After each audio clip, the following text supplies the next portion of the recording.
Kaip šalta. Eina savo kaip šalta.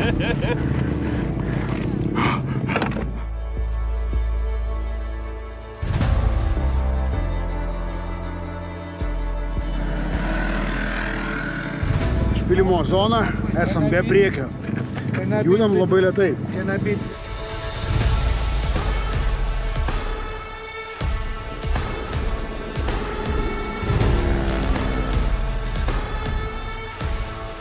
Dienelė, galiu pasakyti, viena sunkiausia, kokia buvo. Ir emociškai, ir fiziškai.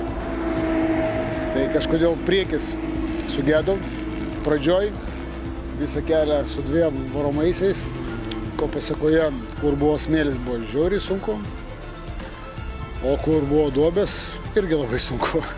Visur buvo sunku. Trasa, šiandien labai daug motociklų kritusių, mašinų apsivertusių mačiau. Tai šiandien trasa tikrai arba visi jau pavargė, arba biškį persistengė. Bet trasa šiandien tikrai buvo tokia skaitinė, galiu pasakyti.